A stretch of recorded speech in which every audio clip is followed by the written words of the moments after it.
California, Monday, June 21st. The Lux Radio Theater presents Leslie Howard and Alyssa Landy in Monsieur Beaucaire.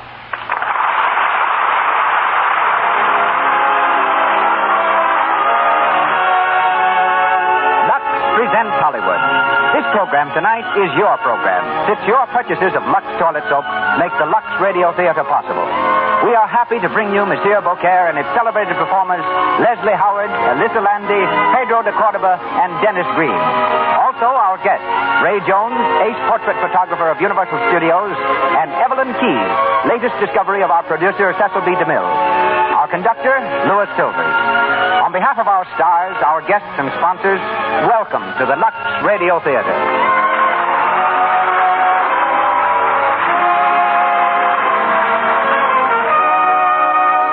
Before we hear Leslie Howard and Alyssa Landy and Monsieur Beaucaire, may I tell you what a famous and beautiful woman has to say about feminine charm? Loretta Young. Men say of her, she has what it takes, all right.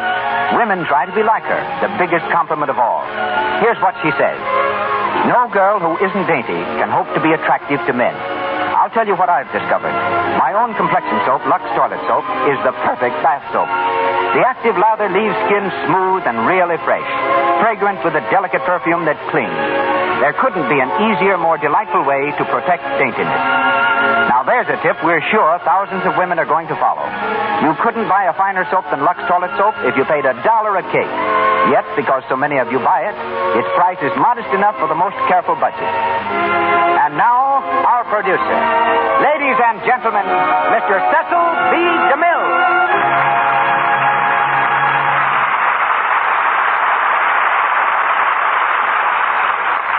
Greetings from Hollywood, ladies and gentlemen. Our play tonight presents what almost any member of the diplomatic corps might call an international situation, relating the romantic adventures of a Frenchman in England. It stars two gentlemen born in London, a native New Yorker, and a lovely lady who first saw the light of day reflected in the canals of Venice. Monsieur Beaucaire brought recognition to Booth Tarkington after 8 years of literary endeavor had earned him exactly $22.50. Last month, the play figured in the news on the passing of Mrs. Ovid Jameson, sister of the author. Mrs. Jameson it was who took the manuscript of Monsieur Beaucaire to Samuel McClure and persuaded him to publish it. She also convinced Richard Mansfield to star in the play version. Bringing new honors to the title role made famous by Mansfield is Leslie Howard, who, when the World War broke out, left his job as a bank clerk in London to join the British Army. Theatrical entertainments behind the lines gave him the urge to act. He scored with American audiences in a series of play hits on Broadway, climaxed with Berkeley Square, Animal Kingdom, and Petrified Forest. On the screen, he's duplicated his record of success and is currently starring in Warner Brothers' production, It's Love I'm After. Writer, singer, pianist, linguist, Alyssa Landy of Metro-Goldwyn-Mayer Studios is among our most versatile performers. Born in Italy of noble blood, she draws upon her background of nobility for her characterization tonight of Lady Mary. Our native New Yorker is Pedro de Cordova, who makes his third appearance on our stage as Major Molyneux, while Dennis Green, the English actor, recently seen with Mr. Howard in Hamlet, plays Lord Winterset. Now in Hollywood, the sun of this first day of summer drops behind the hills of Santa Monica into the cooling waters of the Pacific. And with its fading light, fade the lights of our theater. Curtain time is here, and our stars make their entrance as the Lux Radio Theater presents Leslie Howard and Alyssa Landy in Monsieur Beaucaire with Pedro de Cordova and Dennis Green.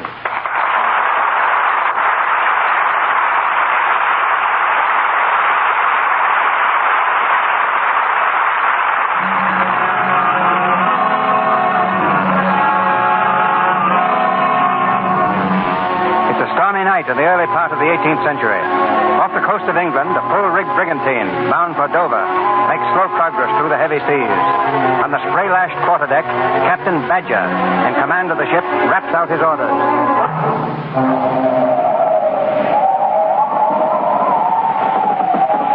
All the royals and topgallants! Aye, aye, sir. All the royals and topgallants! Those reef the topsails! Aye, aye, sir.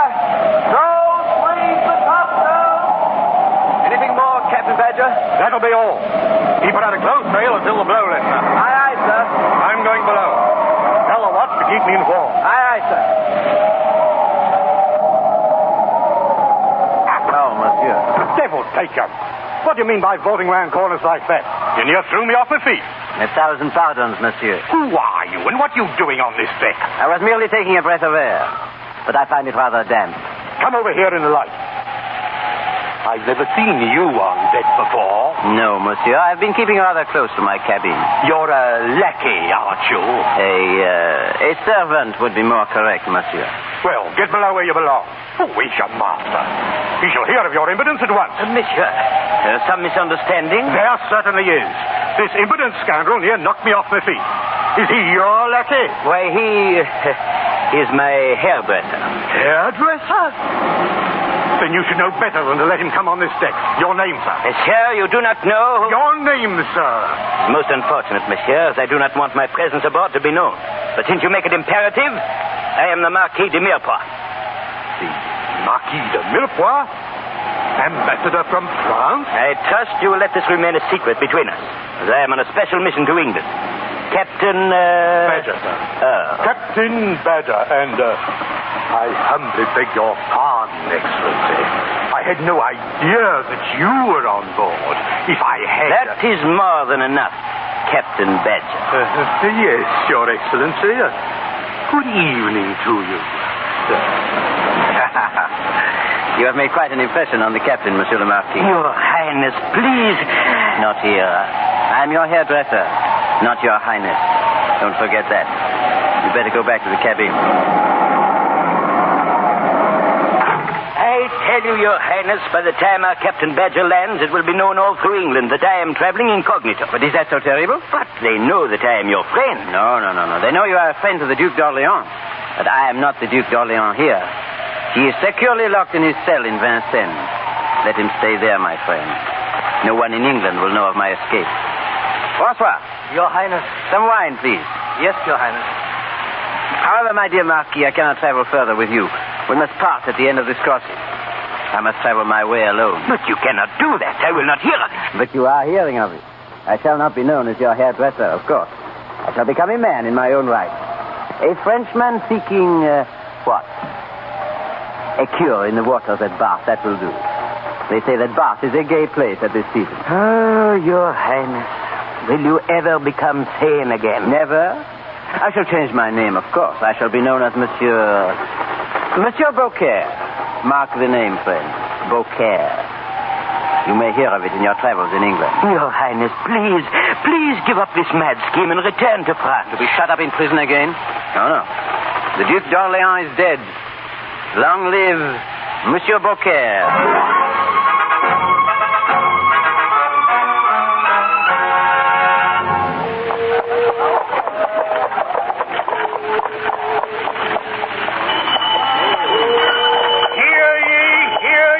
Hear ye, citizens of Bath. Word has come from France that the Duke of Orleans has been imprisoned by the King's order. Hear ye. So, did you hear that, François? I'm still in prison in Vincennes. Yes, monsieur. It is very interesting. Oh, very. Shall we continue our walk, monsieur? Yes. I'm delighted with Bath, François. I find here a certain... François. Monsieur. That lady who is just getting into the carriage. Who is she, do you know? If I'm not mistaken, monsieur, she is Lady Mary Carlisle. And if the boy who polishes your boots at the lodging house is not mistaken, she is followed here in Bath by a crowd of suitors. Oh, she's beautiful. Beautiful. Look, she dropped something. Wait here, François. Yes, monsieur. You may drive on, Thomas. Be careful. Very good, my lady. Mademoiselle, wait, please. One moment, Thomas. Mademoiselle. What is it, please? You dropped something, mademoiselle. I did? Yeah, a rose. It fell from your bouquet. Oh, thank you, monsieur. It's nothing, mademoiselle. I'd willingly pick them up one by one if you would drop them that way. You're very kind. Drive on, Thomas. No, wait. You wouldn't consider it, I suppose. Consider what? Dropping them one by one. Hardly. The Bonashes, Thomas. Yes, my lady. Bonashes? Monsieur. Huh? Oh, yes, François. I neglected to tell you, the Duke of Winterset is Lady Mary's most favored admirer. He is very influential in Bath. and not a man to have as an antagonist. Francois, you are not only a splendid valet, you are a diplomat as well. Tell me, Francois, what is Beaucaire? Oh, very fashionable, Your Highness. One goes there to drink the healing waters and to meet one's friends. There's said to be gambling also if one is interested. Oh, I am very interested. But in more than the gambling.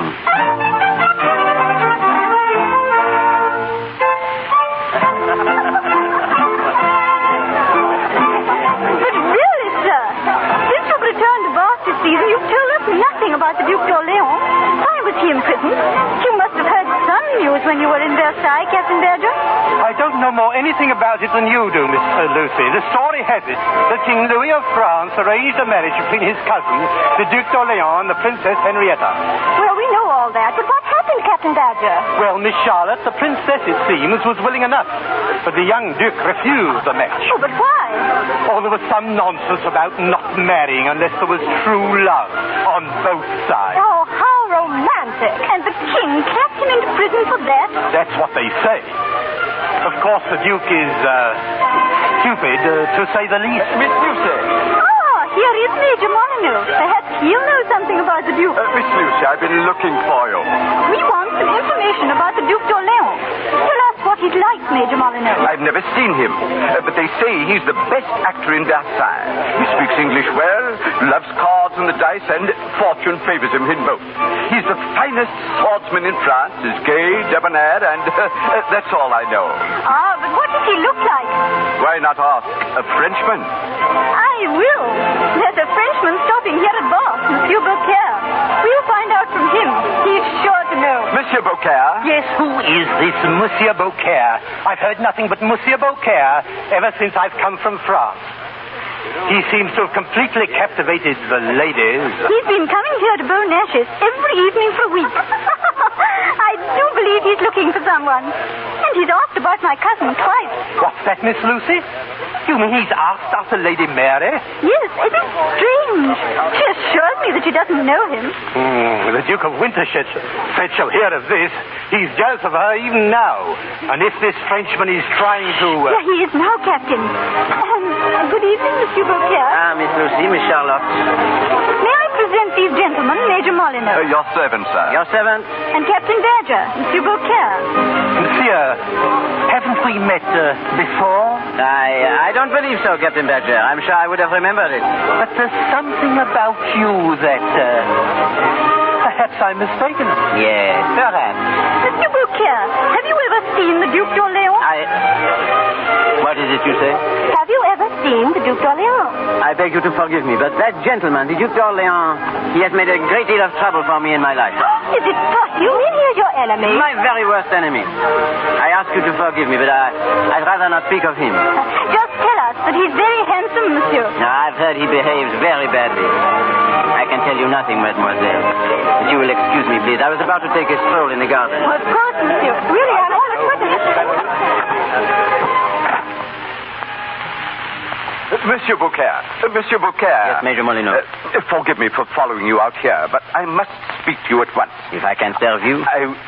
You can, monsieur. You are a Frenchman. Well? You may know, monsieur, that I serve the English king, and that I've recently come from the court of France. Aha. I take you to be a man of honor, and I'm trusting you. To be frank, we have private information that the Duc d'Orléans has escaped from prison in Versailles. No, the miserable wretch. Why did he run away? I've heard the food is excellent in that prison. The French ambassador happened to be a good friend of the Duke, and the young man persuaded him to take him to England in his suite. I believe as a hairdresser. Oh, the Duc d'Orléans, a hairdresser? Not really. How many people know this? In France, the king, the governor of Vincennes, and the English ambassador. In England, Monsieur de Mirepoix, you and I. And you want to arrest the poor little Duke for the King of France? No, monsieur. He has left Monsieur de Mirepoix, and it is my business to find him and protect him. If any harm befell him here, it might bring about serious consequences between England and France. You can see that. Oh, he is important, this young man. I appeal to you in despair, monsieur. If you know of him, if you can give me an idea of him, I beg that you will. Yes. Yes, I think it is time for another glass of the waters, monsieur. Then you're determined not to help me. I do not meddle in important secret matters. Your caution is commendable. There's nothing more dangerous than to possess a secret. Ah, yes, monsieur, there is. There is one thing more dangerous. A woman. True. They go together. No, they do not. You cannot have them both at the same time. Some women... Monsieur, there's but one woman in all the world... There she is over there by the fountain, the lady with the roses. You mean Lady Mary? The Lady Mary, yes. You will present me, monsieur. What?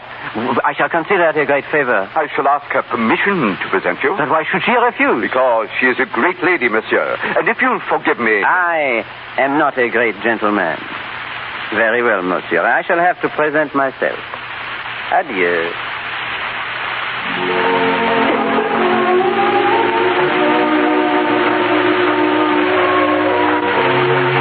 Lady Mary. I'm afraid we've not met, monsieur. But we have. Have you forgotten the rose? Rose? I've come to ask a favor of you tonight. Once I returned your rose to you. Now I beg that you will give me one. One that has not just fallen from your hand unnoticed. I'm sorry, monsieur, but... Mademoiselle, may I tell you something? Something just as it is in my heart. Is there room for anything there with all the pictures it must carry? Pictures? Of all the ladies of the French court. We've never been introduced, Monsieur Beaucaire. But I have heard something of you. There was in my heart till this night the picture of one woman. I've carried it with me for years. Now it is no longer a picture, but a reality. You. Monsieur. You laugh at my prayers, mademoiselle. But better the laughter of a goddess than the smile of a mere woman. Possibly you prefer the laughter of a goddess to what, mademoiselle? To a mere rose from the hand of a woman. I'm your captive, Lady Mary. If I give it to you, it will mean nothing. To you, nothing. To me... Well, give it to me and tell the King of England to send all his great army to get it back again. And what then? Then I'll run away. But the King's army, it will not get the flower. Monsieur Beaucaire, if I give you a rose... You shall take for an answering gift all a man's soul. Monsieur, I'm afraid I must imitate you. You shall represent the armies of the English king, and I shall run away. Mademoiselle. Lady Mary, Good evening, Winterset. I've been looking for you. This is Monsieur Beaucaire. Monsieur, the Duke of Winterset. Your servant, monsieur. I was not aware that you were acquainted with Lady Mary. I took the liberty of making myself known to her. It was a liberty. Oh? Please. Monsieur Beaucaire was once kind enough to pick up a rose I had dropped. That is hardly sufficient reason for his forcing himself upon you. Or is the standard of good manners slightly lower at the French court? Our manners at the French court, monsieur, are governed by one simple rule. Be always courteous, for you never know whom you might be insulting. Perhaps I know more than you think. You know what, monsieur? Captain Badger. Badger. You'll know very soon, Monsieur Beaucaire. Did you call me, my lord? Badger, you told me you recognized this man. I did, my lord. I couldn't place him at first, but I'm quite sure now. What's going on? I've taken it upon myself to inform the rest of the company. What's the matter here? One moment, Major Molyneux. Perhaps you'll tell me what this is all about, Winterset. I will. As you know, my lady, these rooms are for ladies and gentlemen only. I desire you to look carefully at this person who calls himself Monsieur Beaucaire. This is a strange request. There is an explanation. I have come to expel this fellow from the rooms publicly. May I ask the stupid question? Why, monsieur? You come here and thrust yourself among people of fashion and birth, do you? And what were you born that you do this? Were you born a gentleman? No, monsieur. I was born a baby. In all my life, I have never seen one baby who was a gentleman. Have your jokes while you may, monsieur, for hereafter this place will be locked to you. Ladies and gentlemen, this man sailed from France with Captain Badger. He's nothing but a hairdresser for the Marquis de Mirepoix. A hairdresser? You, monsieur, you... I'm a hairdresser, Monsieur Major Molyneux. Is this true, monsieur? Quite true, mademoiselle. Do you stand against me, too? There is little else I can do. Excuse me, please. Of course. Now, get out. And if you ever show your face here again, you'll be thrown into jail and lashed by a fellow groom. Why not make the degradation perfect and say lashed by you, my dear Duke? You will leave Bath before night, you hear? No, I shall not leave Bath. But if one must be a gentleman to gamble in these rooms, then I shall bow to your higher birth. But all gentlemen are welcome to my apartment. where I will be pleased to engage them with the dice or the cards. And always fair, monsieur, night or day for any stake. For a shilling, 1,000 pounds, or 10,000. With the cards or the dice. Or, if the Duke of Winterset prefers, with the small sword. Good evening, gentlemen.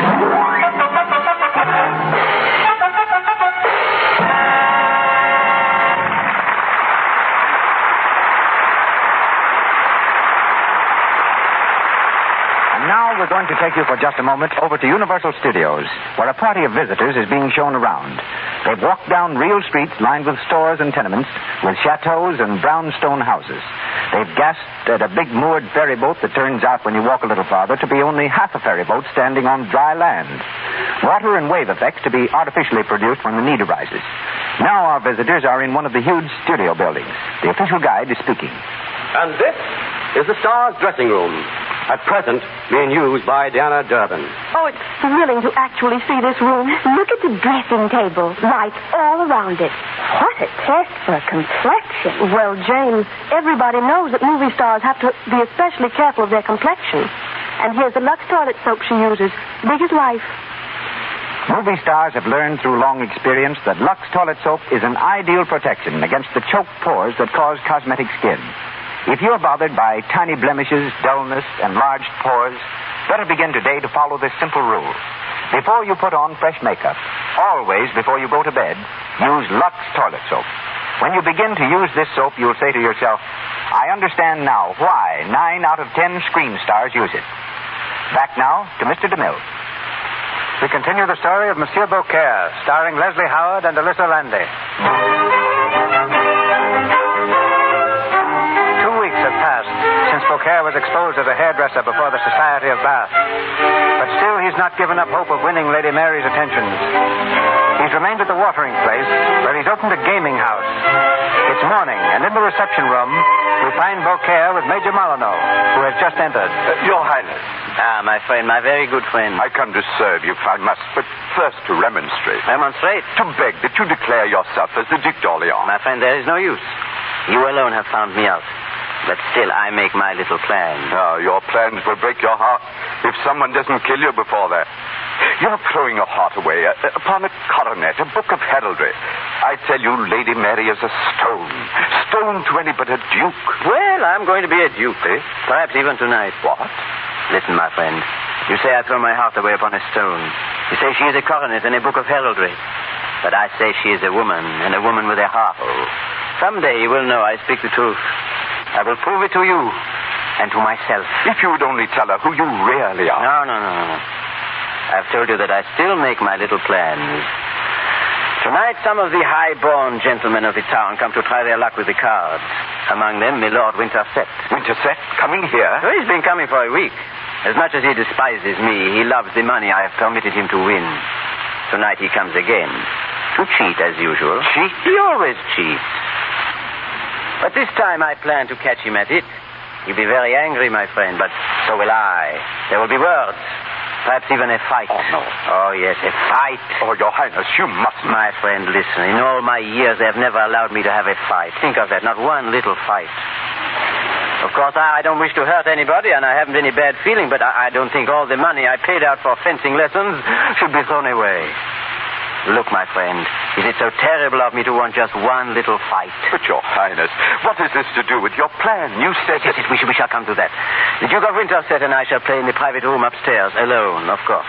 You will wait in the anteroom until you hear me cough. Like this. Then you will send Francois to interrupt the game. But why, Your Highness? You will see, my friend. Tonight you help me to catch Milord the Duke cheating at cards. Well, you win again, Milord Winterset. Almost £500. Shuffle the cards. You talk as though £500 were a fortune. It's hardly worth the trouble of sneaking to this dirty thieves' den. Then why do you come, Milord? Why do any of us come here? Certainly not for the joy of being in your company, Beaucaire. Oh, no, not for that. You would like to be rid of my company. But you would also like to win my money. You have won much, monsieur. But tonight, I think we play for something else. What are you talking about? For a little red rose, monsieur. What? Will monsieur be seated? Come in. Well, Francois. Monsieur, there's a gentleman here to see you. Yes. If my lord will excuse me, I will see him in the entrance. I'll return in a few minutes. Well, don't be long. I'm going to Lady Rellison's party later, and I haven't any time to waste. I know, monsieur. Major Molyneux. Yeah, Your Highness. I've given the Duke time enough to set the cards. Go out on the balcony and enter the card room through the window. Stay behind the curtains there. I want a witness. He has worn wide sleeves so he may keep a card or so in readiness. Well, we shall see. This is foolish, Your Highness. Will you please to stop saying that? Go along now. I'll return to the room. Well, is Monsieur the Duke ready? Quite ready.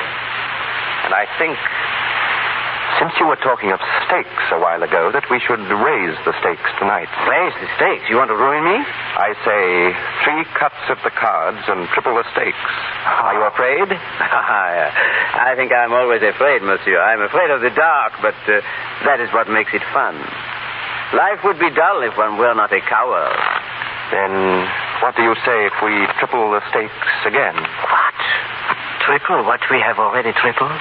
You said that was the fun of life. You go back on your word? No, monsieur. Then draw a card. Of course. Very bad. Well, what is it? The 10. Your draw, monsieur. And what did I do with my snuff box? The ace. The ace, by gad, I drew the ace. That's fortunate, monsieur, except that you drew it from your sleeve instead of the deck. What? May I see the other card you have concealed there? What are you told? Take your hands off me. Here they are. Thank you, monsieur. Why, you dirty... Only the king and the other ace. I fear you lack ambition, monsieur. I'm very disappointed in you. Everyone will be. Why, do you dream that anyone in Bath would take your word against mine? Major. Your word is not important now, Your Grace. Major Molyneux. Well, Beaucaire, what's your price? This is my price, monsieur. You're going to take me to the Lady Rellison's tonight. You're going to present me there and introduce me to the Lady Mary. Why, you impudent... Nobody will question monsieur's guest, so we will go together. And to other balls later. I won't do it. Monsieur, you must do it. They won't accept you there. You forget that the Lady Mary knows who you are. A hairdresser. A barber. The barber's throat shall be cut with his own razor. I must choose some new disguise and rank, so no one shall know me. Shall I be a marquis with goatee, vicomte with whiskers at the side? No. Out of deference to monsieur, I, too, will be a duke. Say, the Duc de Chateaubriand. I shall assassinate my mustache, and with my hair done à la mode, even you will not know me, milord. And do you fancy... I fancy, monsieur, that I shall meet my dream. Well, what is your answer? Well, there's nothing for me to do but accept your terms. That is too good of you. Major, have I your word that this will be carried no farther? You have my word. Very well. You shall go to the ball with me tonight, but let me warn you, I shall not be saddled with you any longer. All I require... Mille pardons. All I beg of monsieur is one night's introduction. After that, I shall not need monsieur. But you may need a steady hand and sword, barber. My friend. Perhaps I shall have my fight after all. My one little fight.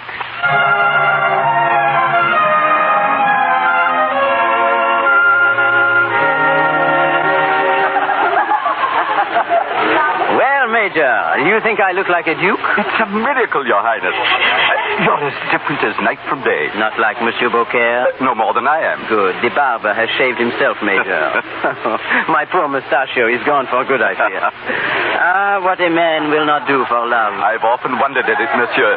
Has His Grace introduced you to the Lady Mary? No, not yet. He delays as long as possible, I think. But she's here. I've seen her. He has little taste for the job, I warrant. I'm impatient for the delay, and yet thankful, too. Think, my friend, what if she should recognize me? Have no fear of that. I'd hardly know you myself. Those clothes, your hair, there's a whole new bearing about you. I don't wonder they call you the best actor in Paris, monsieur. Oh, my friend, you give me strength. Aha! The Duke of Winterset. Well, barber. I've been waiting, monsieur. I've just been reassured by the Major. And I'm prepared now to meet the lady. She isn't here. Your eyes go weak, monsieur. She sits over there by the door. I promised you an introduction, no more. I cannot well be satisfied with less. Shall we go? Your pardon, monsieur. Certainly, monsieur. Well, come along, barber. My only hope is that you'll know you for what you are. That is my risk, monsieur. Lady Mary. Yes, Winterset? May I have leave, my lady, to present A friend of mine. A very old friend, milady. Oh, I should never have asked to be presented. Yes? He has recently come from France, and he is the Duke de Chateaubriand. I'm honored, monsieur. Thank you, milady. The honor is mine. May I escort you to the balcony, Lady Mary? Monsieur, have you forgotten? You were on your way to see Lady Relaton. What? Distinctly, I heard you say so, monsieur. Very distinctly. Oh, yes, of course. Well, excuse me, milady. I shall return in just a few minutes. Well, may I escort you to the balcony, Lady Mary? Thank you, monsieur. The Duc de Chateaubriand? Yes, milady. Yes. You have heard of me, perhaps? I'm sorry, monsieur, but I have not. But you will, milady. You will.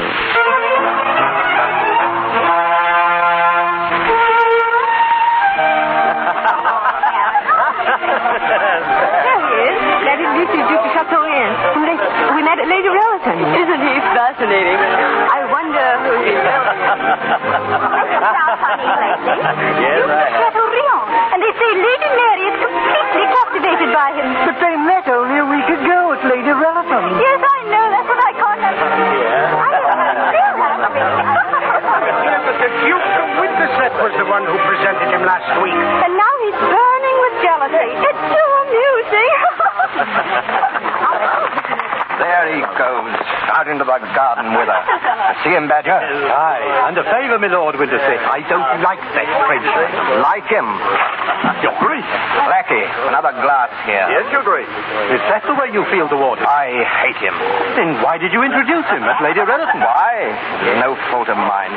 The knave did me a scurvy turn once. But I've done paying for it. I've done, I say. Your Grace. People are looking. Let them look. Where are you going? Into the garden. Your Grace, come back. Come back, Your Grace.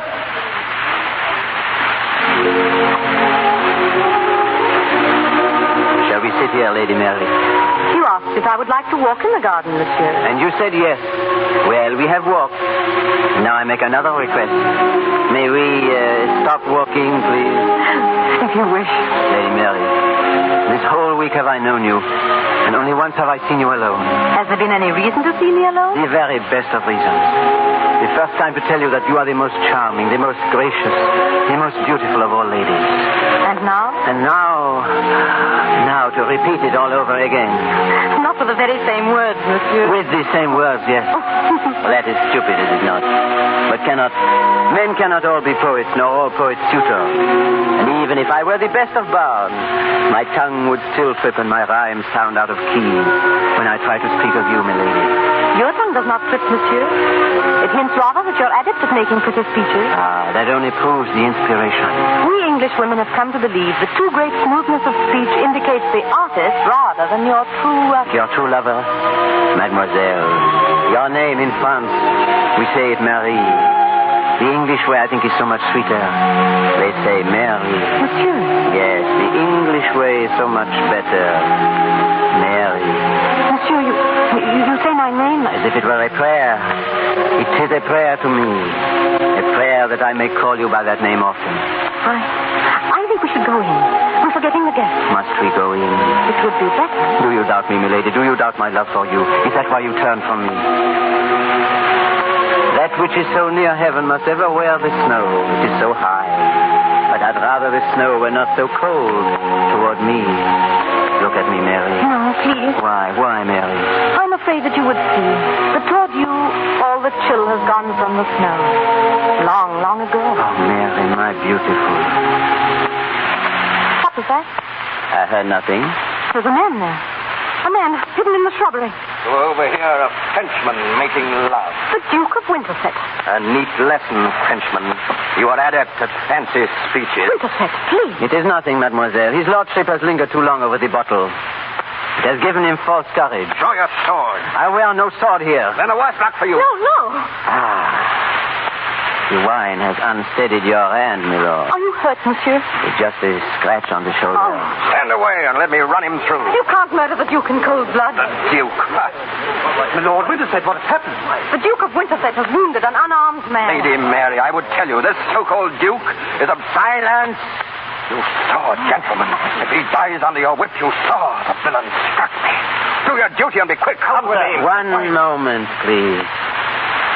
Lady Mary, 1,000 pardons, to be the cause of such a melee in your presence. You are hurt, monsieur. Lady Mary. You coward. I will but avenge you, ma'am. Avenge me? Who is this man? The Duc de Chateaubriand. Look at him. That's all I ask. Look closely. And remember the day he was expelled from Bone Ashes. Yes, look, mademoiselle. Look at me and remember Monsieur Beaucaire. I was about to tell you, mademoiselle. Wait. You believe me? It seems you waited too long. Let me through. Let me through here. Major Molyneux, my friend, your arm, please. What has happened? The Duke of Winterset has pricked my shoulder.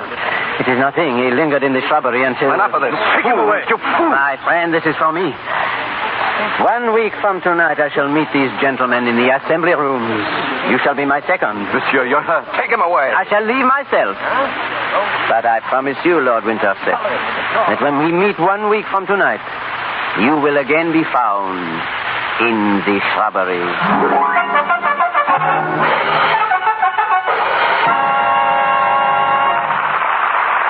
pause for station identification. This is the Columbia Broadcasting System.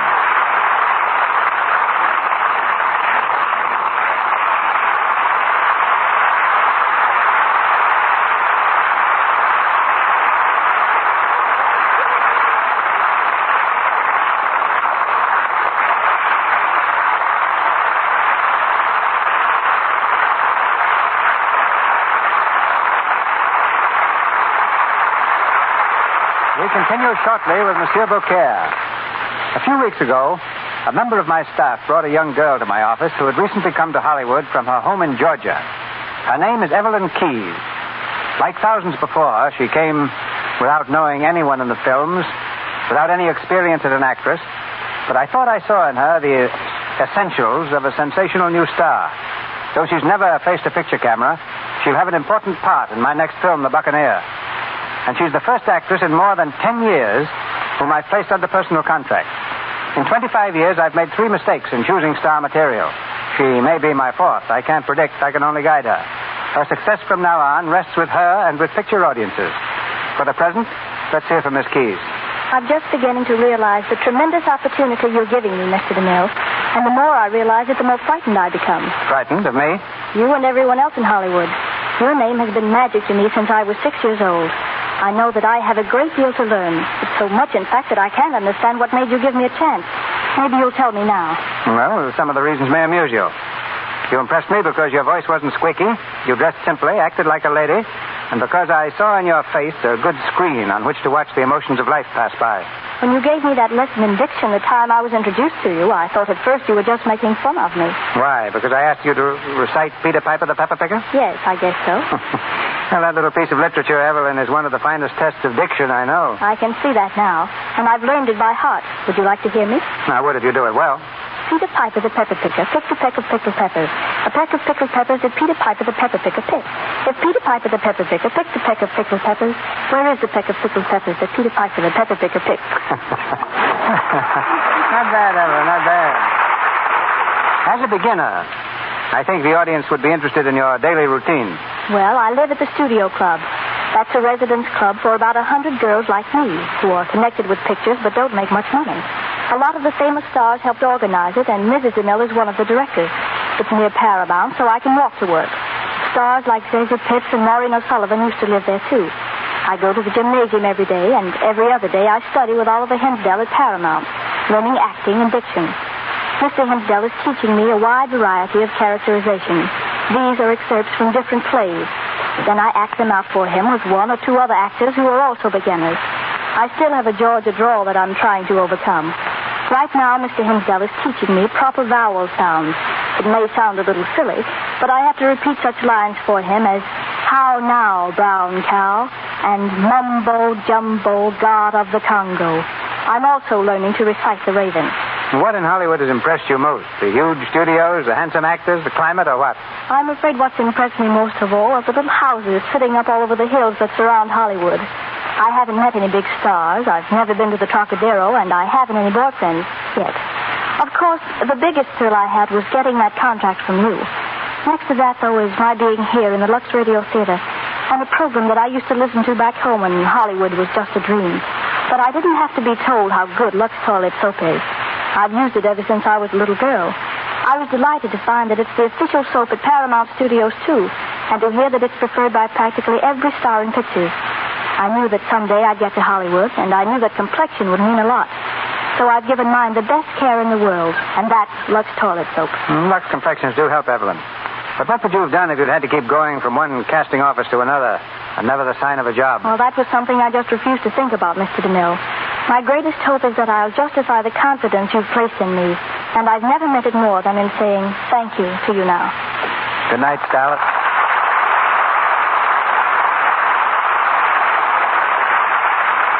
Back to Leslie Howard and Alyssa Landy and Monsieur Beaucaire. It's the night of the promised meeting between Monsieur Beaucaire and the Duke of Winterset. Beaucaire, fully recovered from his wound, is in his room, dressing for the occasion. Francois assists him.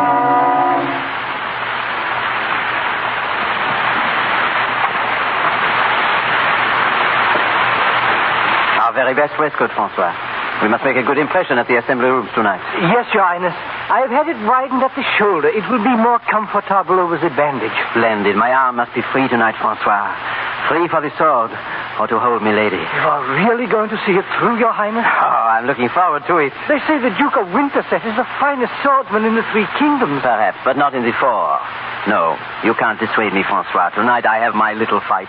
The first fight of my life. Praise God, it may not be your last.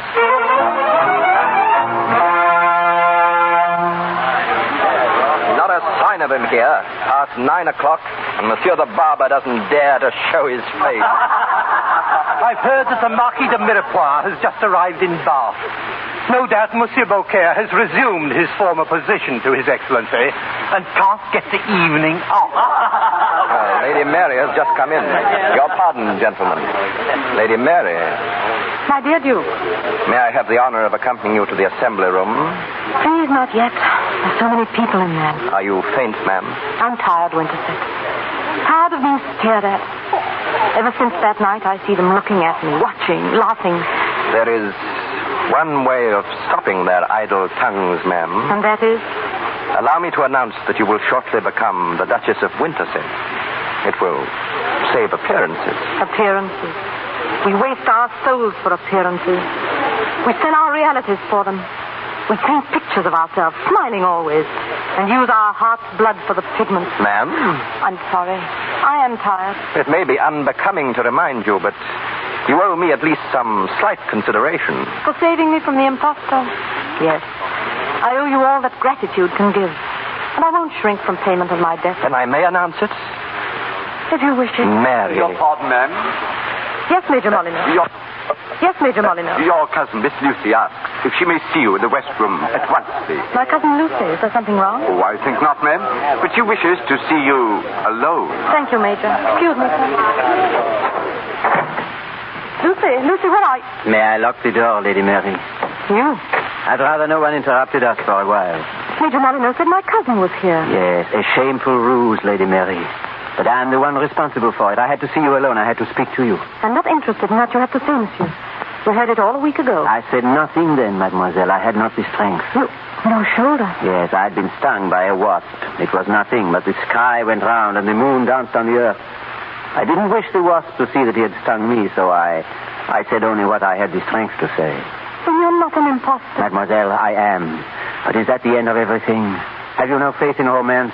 You talk of romance now. Mademoiselle, if you had known that I was just an impostor, if I had told you that just Monsieur Beaucaire, with the heart of a lackey, was asking for one rose, would you have let me walk by your side there in the moonlight? Mademoiselle, if you had known that this Beaucaire was honest, though of peasant birth, would you... It is intolerable. But live men are just names. You put me on the defensive when it's really you who should be. Aye, mademoiselle. Names, what are they to me? I've lived for them all my life. Names, they are shadows. They are not real. Do you need to tell me that? This week has taught me that names are only toys. Do you suppose I cared for you because you were rich or noble? Mademoiselle. No. Hear me now. I was proud of it. Proud because I thought you an honorable gentleman. And it was to that gentleman that I gave my heart. Not to the Duc de Chateaubriand. There in the moonlight, we were so close. Please don't speak of it now. Mademoiselle, one day you dropped a rose. I gave that rose back to you. I am that man to whom you gave your heart. I am not just names and shadows. I gave you back your rose. Now, are you going to ask me that I give you back your heart? Look at me, Mary. Will you come back to France with me and prove that I am not a mere name, but a man? The man you love? All my life I've smothered every feeling heaven ever sent me. And at last there comes one emotion that will not be smothered and kept down. I thought I could go on hating you. I might have if you hadn't come to see me here, when they're hunting you now through the park and everywhere. But I have seen you again. I've seen your soul. I don't care what you've done. I love you. You love an impostor. Tell me, Mary, say it. You're not an impostor. I love you. Then I can tell my secret. I am an impostor. No. But... No, you're not. You're you. My love. Oh, curse all intruders. Let me in. Let me in. It's Major Molyneux. Mister, close the door. What is it, my friend? Lock it quickly. They know you are here. Someone saw you. They're coming this way now. We can escape. The side door. There's your carriage there. A carriage that will take us to the boat and then to France. Oh, quickly, please, while there's still time. Mademoiselle, have you reckoned all the costs? I love you. He will go to France with me. To the ends of the earth. Oh, Mary. I can't keep them out much longer. Hurry then, my lady. Through the other door and into the garden. I'll meet you there in 10 minutes. Would you... Do as I say quickly. The side door. I'll have the carriage. There, my friend. Didn't I tell you she was pure gold? I can't hold them. Go on. And miss my appointment with Lord Winterset? Oh, no. You're going to face them? My friend, face them. Now I can face the army of the English king. There he is. But of course, I'm sorry to be late, Captain Badger. Lord Winterset is waiting for you, Monsieur Barber. Will you come out into the garden, or must we drag you? Oh, I'll come gladly. This way, then. Major Molyneux, you are my second. Monsieur. You will see that fair play is done. It may be rather trying. Give up this mad scheme. Tell them who you are. Not a word, Major. No dueling, gentlemen, I beg you. Not here. That's to be settled, sir. But not here. There will be a scandal. The French ambassador is on his way. Stand aside. Aha! Milord Winterset. And his second. Good evening, gentlemen. Are you ready, Barber? I've been looking forward to this meeting for a week. We are to use swords, of course. You expect me to fight a cutthroat barber with my bare hands? One doesn't expect Lord Winterset to fight at all, only to talk. Stand aside. Let me through. Lady Mary. Go back to the carriage, milady. This is no place for you. No. Gad, ma'am, do you remember who this man is? Quite well. He's Monsieur Beaucaire.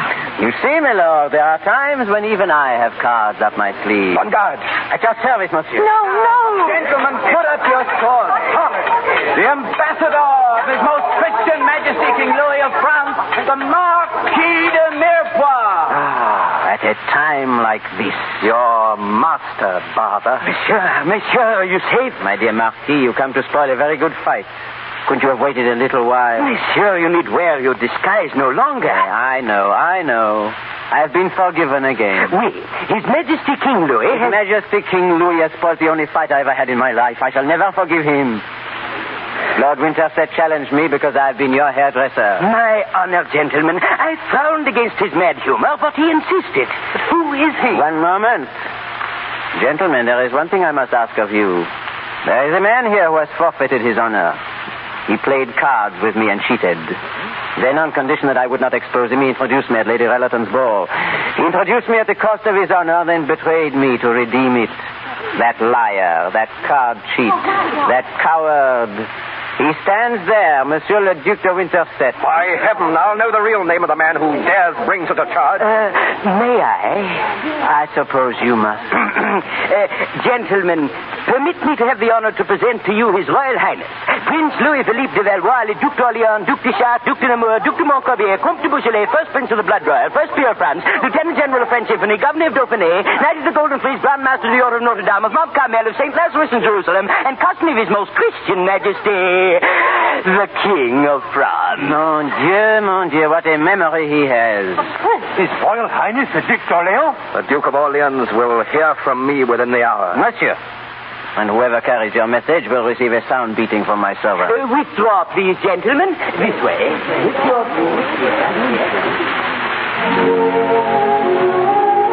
Lady Mary. Monseigneur, it's a terrible mistake I've made. Forgive me. Forgive? I? No, mademoiselle, it is you who must do the forgiving. I was an impostor. But if you could love an impostor, could you not love a prince? But you... It's impossible. Look at me, Mary. Your Highness, the ladies of the Assembly are asking for a presentation to His Royal Highness, the Duc d'Orléans. The honor is his. But first I must introduce to all these people the lady who is to be his duchess. Duchess? That's only a name, Monseigneur. And I'm done with names. Read one. Monseigneur, present me by that name. The most beautiful in all the world. Mary. My Mary.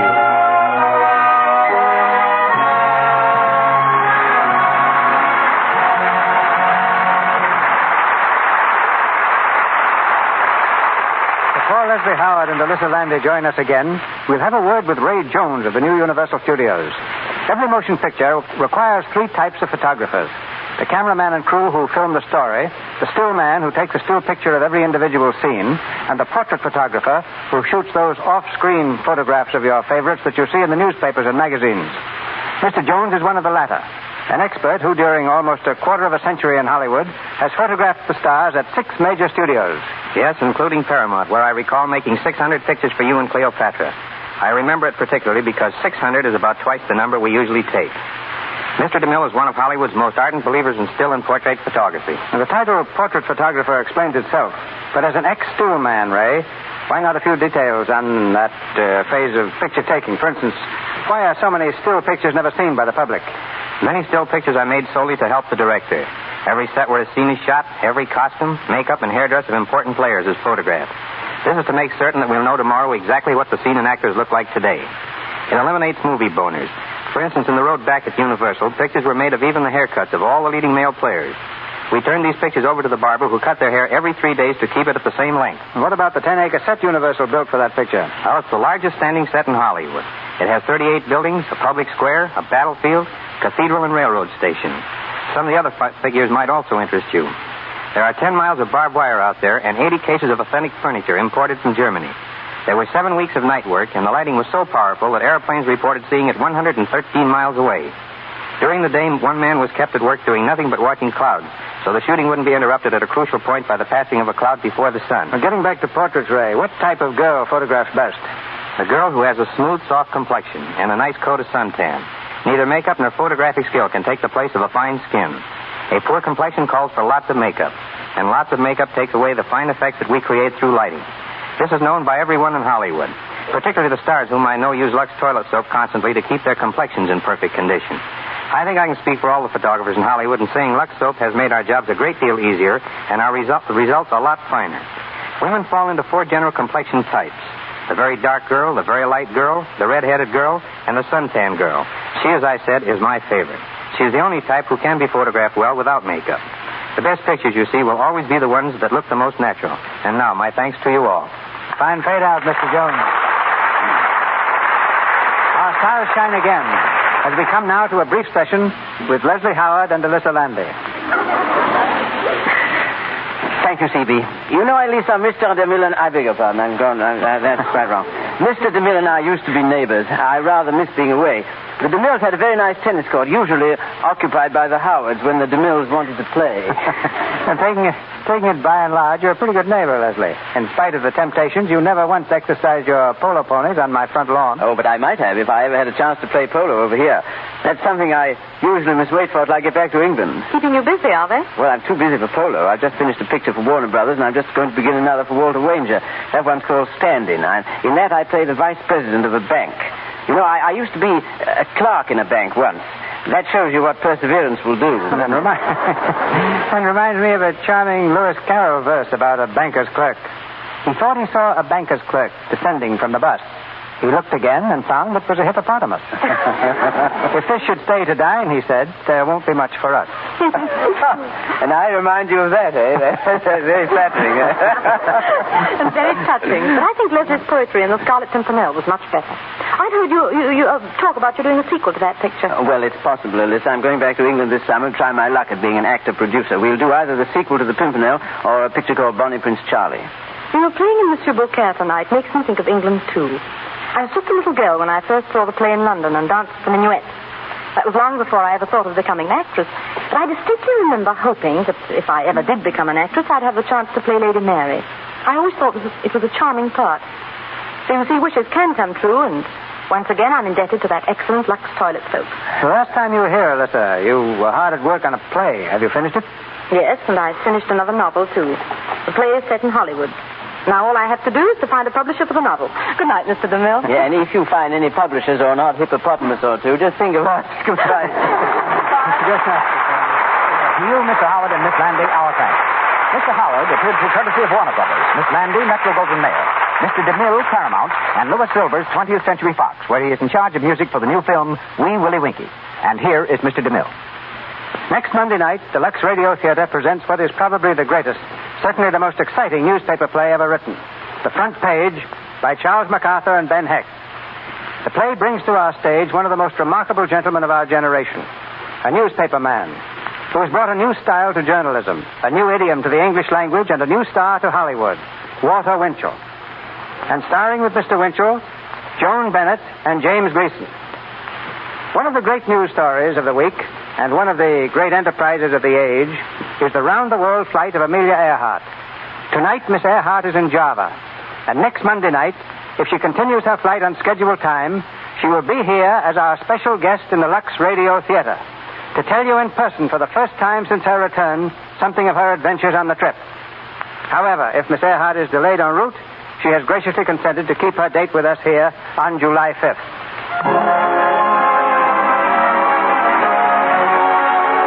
Sponsors, the makers of Lux Toilet Soap, join me in inviting you to be with us again next Monday night when the Lux Radio Theater presents Walter Winchell and Joan Bennett in the Front Page with James Gleason.